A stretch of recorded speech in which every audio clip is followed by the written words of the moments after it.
प्रवासी मजदूरों के लिए जोर शोर से दावे किए जा रहे हैं। यूपी सरकार दावे कर रही है कि किसी प्रवासी मजदूर को पैदल नहीं चलने देंगे, उनको बसों से घर तक पहुंचाएंगे। कांग्रेस ने 1000 बसें यूपी बॉर्डर तक पहुंचा भी दी ताकि पैदल चलने वाले यूपी बिहार के मजदूरों को उनके घरों तक पहुंचाया जा सके। यूपी सरकार ने यूपी में इन बसों को घुसने की अनुमति नहीं दी। बसों में कमियों का बहाना बनाया गया। आज भरतपुर से सैकड़ों बसें अपने अपने डिपो की ओर वापस लौट गई। क्या करती, बसें बेबस हो गई थी। आखिर प्रवासी मजदूरों की परेशानी जस की तस रही। 2 दिन की कसरत के बाद जहां से चले वापस वहीं आ गए। अब सवाल उठता है कि आखिर ये बस वाली सियासत कर कौन रहा है। सवाल नंबर 1 और सवाल नंबर 2, प्रवासी पॉलिटिक्स किसके लिए फायदेमंद है। इन मजदूरों को जो लाचार हैं, इन्हें बेबस किसने बना दिया।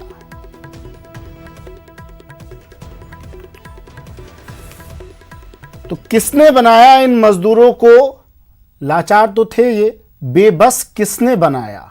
आखिर ऐसी क्या मजबूरी आ गई थी कि ये मजदूर एक राज्य से दूसरे राज्य की सीमा में प्रवेश तक नहीं कर पाए? जहां थे वापस वहीं पहुंच गए। बड़ी उम्मीदों के साथ आए थे, लेकिन कोई उम्मीद इनकी पूरी नहीं हुई। बात कर लेते हैं, हमारे साथ कुछ मेहमान जुड़े हैं।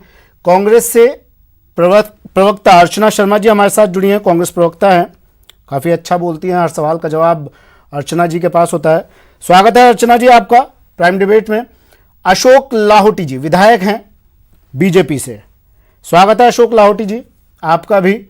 छात्र राजनीति से आप राजनीति करते आए हैं, इस सवाल का भी जवाब आपके पास होगा कि आखिर मजदूरों को बेबस किसने बना दिया। और वरिष्ठ पत्रकार मिथिलेश जैमिनी जी भी हमारे साथ जुड़े हैं। मिथिलेश जी आपका भी स्वागत है। सबसे पहले अशोक लाहोटी जी आपके पास आ रहा हूं। क्या हुआ, क्या कारण रहे, क्या ऐसी कौन सी समस्या आ गई सर? मजदूरों को कुछ मीटर दूरी पर उनका आशियाना था, पहुंच नहीं पाए हो। सुमित जी, ये बात यहीं से शुरू नहीं होती है। आपने अच्छा इश्यू लिया है, मैं आपको धन्यवाद दूंगा। लेकिन मुझे आश्चर्य इस बात का है कि राजस्थान की 1000 बसों में 400 बसें राजस्थान से भेजी गई आनन फानन में, और राजस्थान में पिछले 15 दिनों से राजस्थान का गरीब मजदूर जो पैदल पैदल चल रहा था, तब भी मैंने मुख्यमंत्री जी को वीसी में भी कहा था कि मुख्यमंत्री जी हमारी आत्मा रोती है इनको देखकर, यदि कोई पैसे की कमी हो तो आप हमसे विधायक फंड से ले लें, इन मजदूरों को अपने गंतव्य तक आप बसों से पहुंचाएं। और पहली बार उन्होंने वीसी में कहा कि मैंने 30 जगह सर आत्मा आज नहीं रोई है आपकी? जब वो मजदूर 2 दिन इंतजार करने के बाद वापस लौटे, आज आपकी आत्मा ने कहा नहीं कुछ आपसे? सुमित जी, मैं वहीं पर विधायक फंड की तो छोड़ दीजिए सर बात, आज तो कांग्रेस ने बसें लगाई थी। खाली सुमित जी मैं यही कह रहा हूं कि राजस्थान से खाली बसों को उत्तर प्रदेश भेजा गया। राजस्थान के मजदूर बैठकर भी उत्तर प्रदेश जा सकते थे। ये कौन सी सियासत थी? और बसों के नाम पर वहां पर एम्बुलेंस के नंबर दिए गए, बसों के नाम पर मोटरसाइकिल के नंबर दिए गए, बसों के नाम पर ट्रैक्टरों के नंबर दिए गए। क्या इस तरह की पॉलिटिक्स? कैसी बात कर रहे हैं अशोक लाहोटी जी आप? मत भेजते एम्बुलेंस नंबर को, मत भेजते आप मोटरसाइकिल नंबर को। जो बसें थी उनको तो कम से कम एंट्री दिलवाते। केवल सियासी ड्रामा करना कांग्रेस पार्टी का। सर जो बसें बॉर्डर पे खड़ी रही, कम से कम उनको तो अंदर एंट्री दिलवाते आप। प्रियंका गांधी अपनी सैकड़ों की संख्या में मजदूर पहुंचे थे उन बसों से बॉर्डर पर। कांग्रेस मत भेजते, जो गलत नंबर की जो गाड़ियां थी उनको मत भेजते आप। अपनी सियासी जमीन बनाने के लिए। देखिए सुमित जी, मैं आपको यह कह रहा हूं, कांग्रेस पार्टी का उत्तर प्रदेश में केवल अपनी जमीन बनाने के लिए प्रियंका गांधी तरह तरह के ढोंग और नाटक रच रही है, और आप उस जमीन को आगे ना बढ़ने देने के लिए मजदूरों को परेशान करेंगे। राजस्थान की बसों को उत्तर प्रदेश में। ठीक है सर, ठीक है, कांग्रेस अपनी जमीन बढ़ाना चाह रही है, आपके और कांग्रेस के बीच का मसला है ना। क्यों मजदूरों को पीसते हो उसमें? पैदल नहीं जाएगा, उत्तर प्रदेश का कोई मजदूर पैदल नहीं जा रहा है। माननीय योगी जी पूरी व्यवस्था कर रहे हैं। जो तकलीफ राजस्थान में है, राजस्थान की बसों को उत्तर प्रदेश भेजकर क्या दिखाना चाह रहे हैं? राजस्थान के मजदूरों को। अरे सर आप तो थोड़ा दिल बड़ा रख लेते, पैदल ये चाहे जो दिखाना चाह रहे हो, आप तो थोड़ा दिल बड़ा रख लेते, पूछा जा रहा है कि उनको अपने घर तक पहुंचा देते। 2 दिन तक इंतजार किया उन्होंने। नेता की यहाँ खुशामदी में, चमचागिरी में राजस्थान की बसों को उत्तर प्रदेश भेज दिया जाना, ये कहां का न्याय है? अरे सर, सामने वाली पार्टी क्या कर रही है उससे क्या मतलब है? आप उन मजदूरों को उनके घर तक पहुंचाते ना।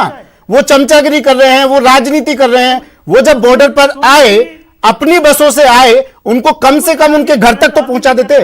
आगे की जिम्मेदारी तो आपकी बनती थी। मुख्यमंत्री और उत्तर प्रदेश में सरकार आपकी है। बचाने के लिए अपनी नेता की चमचागिरी करने कमाल के लिए कर रहे हो आप। सारी पराकाष्ठा इन्होंने लांग दी है, सारी मर्यादाएं इनकी राजनीति ना चलने देने के लिए आप मजदूरों पर सियासी ड्रामा खेलेंगे, आप मजदूरों को परेशान करेंगे, सिर्फ इसलिए कि कांग्रेस की राजनीति ना चले।